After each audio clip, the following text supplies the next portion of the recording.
सभे मगहिया भाई बहन के भुलेटन काका के राम राम आथिन मगहिया खबर में सुनते देश दुनिया के खबर। बिहार में पंचायत चुनाव 11 चरण में करावल जाए। पहलका चरण के चुनाव 24 सितंबर के तक अंतिम चरण 11वां चरण के चुनाव 12 दिसंबर के करावल जाए। पंचायत चुनाव के अधिसूचना 24 अगस्त के जारी कैल जाए। मतदान के 2 दिन बाद मतगणना करावल जाए।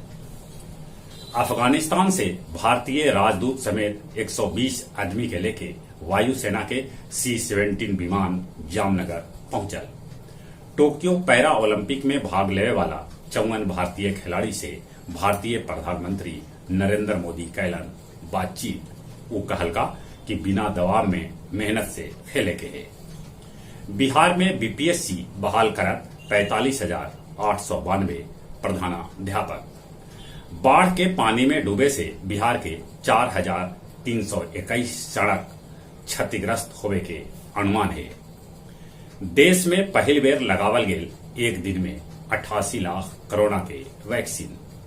बिहार देश के पहला राज्य है जहां कोरोना से मौत पर आश्रित के दिल जा रहा है 4-4 लाख रुपया के सहायता राशि। अलीगढ़ के नाम हरिगढ़ करे पर हो रहा है विचार। उत्तर प्रदेश विधानसभा के गेट पर समाजवादी पार्टी के नेता और कार्यकर्ता दिलन धरना। घरेलू गैस सिलेंडर के दाम फिर से 25 रुपया बढ़ गए। कुलगाम में बीजेपी नेता जानंद अहमद डार के आतंकी गोली मार के हत्या कर दिला। अफगानिस्तान के उपराष्ट्रपति अमरुल शलेह खुद के कार्यकारी राष्ट्रपति घोषित कर दिला। रूस के मालवाहक विमान आग लगे से दुर्घटनाग्रस्त हो गए, जकरा में 3 आदमी के मौत के खबर है। पाकिस्तान के लाहौर में महाराजा रंजीत सिंह के प्रतिमा तोड़ दिल गए। पुलिस एगो आदमी के गिरफ्तार कैल। औरत सभे के हक हुकूक के सम्मान करत तालिबान ऐसा कहलक है। तालिबानी प्रवक्ता जबीहुल्ला मुजाहिदीन कहलन कि 20 बच्चर के लड़ाई के बाद भेटायल आजादी। वो कहलन विदेशी दूतावास के नुकसान न पहुंचावल जाए। रूस तालिबान के हिरासत है। वो कहलक काबुल में अब पहले से बेसी सुरक्षा है।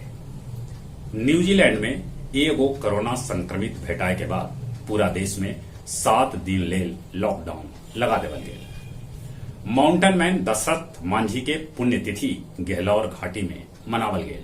इस अवसर पर पूर्व मुख्यमंत्री जीतनराम मांझी उनकरा भारत रत्न देवे के मांग कैलका है। मगध विश्वविद्यालय के हॉस्टल में रहे वाला 2 दर्जन से बेसी छात्र के होयल उल्टी, दस्त और बुखार के शिकायत ऐसा फूड पॉइजनिंग के चलते हो गया। गया जी में गंगा के पानी लावे लेल पाइप बिछावे के काम 76% पूरा कर लेवल गए। थाईलैंड के 16 सदस्यीय शिष्टमंडल बोधगया पहुंचल। गया के डोभी चेक पोस्ट पर पकड़ल गए 15 लाख रुपया के 4,416 बोतल दारू। और कुछ खेल के समाचार। ICC जारी कैलक T20 विश्व कप के कार्यक्रम। एकर उद्घाटन 17 अक्टूबर के ओमान में करल जाए। भारत के मुकाबला 24 अक्टूबर के प्रतिद्वंदी पाकिस्तान के साथ दुबई में हुए। उड़ीसा सरकार 10 बच्चर तक भारतीय पुरुष और महिला हॉकी टीम के प्रायोजक बनल रहा। लॉर्ड्स में दूसरका मैच इंग्लैंड से जीते पर भारत के कप्तान कोहली कहलका कि टीम के पूरा श्रेय जाए। जहां तक मौसम के सवाल है, अभी बाढ़ के स्थिति बनल है। आसमान में बदली तो न है, बाकी 1-2 दिन में पानी होवे के उम्मीद है। अपने लोग से नहीं हो रहा, कोरोना से बचे ले मुंह और नाक पर मास्क लगाते, सोशल डिस्टेंसिंग के पालन करते, दिन में 4-5 बेर नीमन से हाथ साबुन से धोते। जब 18 बच्चर उम्र हो गए तब कोरोना के वैक्सीन जरूर लेते। चली एक बेर फिर से अपने सभी के भुलेटन काका के राम राम।